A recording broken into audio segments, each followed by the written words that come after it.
I'm Dennis Beach. Beauty is something I'm really trying to capture in my work. It's an aesthetic that not all artists have to put in their work, but for me it's very important. That's what I aim for and hope that it happens. We're here at the Delaware Center for Contemporary Art in Wilmington, Delaware, where I have a show titled Color is Approximate.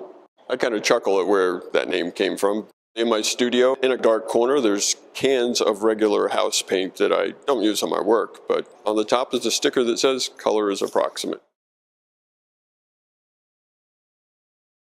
Almost everything in the show is made with plywood, real high quality plywood. I either paint on it or I laminate it and then paint it with acrylic paint, and laminated pieces I use a pigmented epoxy. As you walk into the gallery, on the left side of the room and in the center is all work that I did specifically for this show, working with this space. On the right is a little bit older work that has been shown previously. I have I don't want to call it a limited palette, but there are colors that I really respond to, the primaries and secondaries in particular.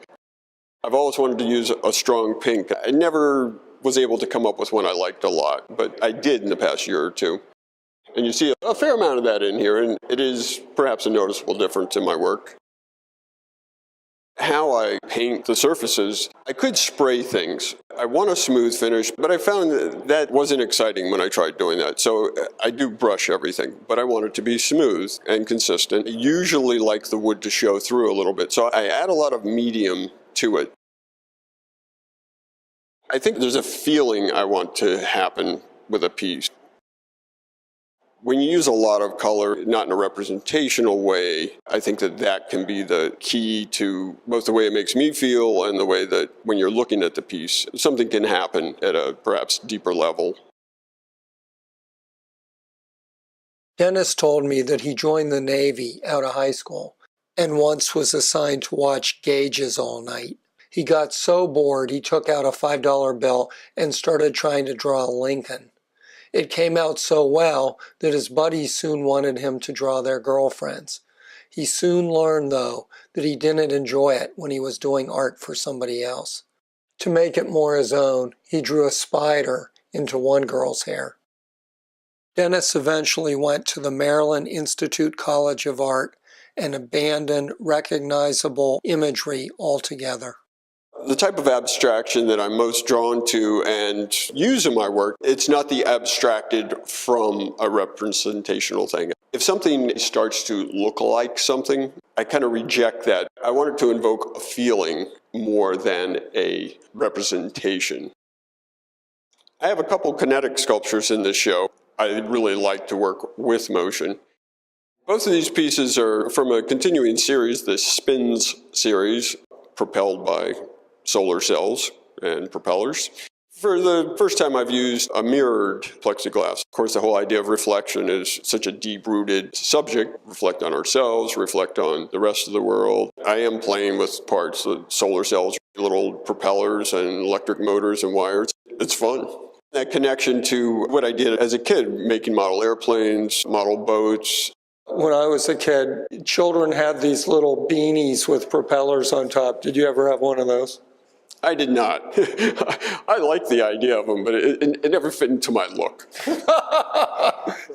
When I was in 6th, 7th, and 8th grade and lived in Tokyo, Japan, I was of the age that I would make a lot of models. One thing that's a direct connection on these pieces, a Japanese model company, Tamiya, make the solar cells and the motors. So to me, there's this real direct connection, a strong memory of my time in Japan. Why were you in Japan? My father worked at the embassy there. He was a nuclear engineer. He was a liaison between the U.S. and the Japanese nuclear industry. I'd been a sort of middle-class suburban kid a lot of my life, and it was an exciting change. Going to an international school, we went and saw a lot of cultural things in Japan. Can't help not think about the rock gardens where they use the rakes. There's a lot of geometric straight lines, curves around things, and there's a big connection there. There's a calm that happens. Dennis, I remember you telling me that you were no mathematician, and yet number and geometry is so important in these works. There's a certain amount of math, but what I use is probably a little simpler than it looks. It's repetition that comes from making a smooth shape that may be the arc of a given circle, and there's a little bit of figuring things out there. There might be math involved, but it's more from an intuitive background. I did study a little bit of engineering, and I did not know that.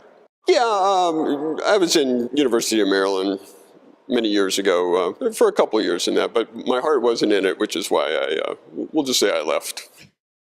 One of the things that became important to me years ago was a modular way of building, making things in pieces. That initially came from the fact when I started making some bigger sculptures, I realized I couldn't move them without help. That was a physical thing that got me started on that idea. But then once I started going down that road, I really like the way that things build. A lot of my stuff references the way things occur in nature that build and grow. So I make a lot of the same pieces and let them grow.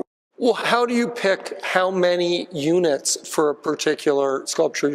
Well, the size, the length, the height has a lot to do with what's that feeling I'm looking for, what's the dynamics that may come from it. And quite often with sculptures, it's a physical thing. Once I knew I had this space, I wanted to work with this space as much as I could. It's a larger space than I generally have access to.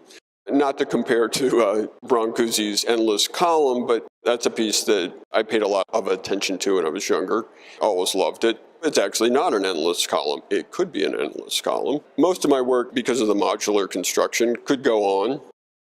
I stop at a point where I think it's going to be effective, but given the opportunity, they could grow. There's not a lot of sketching.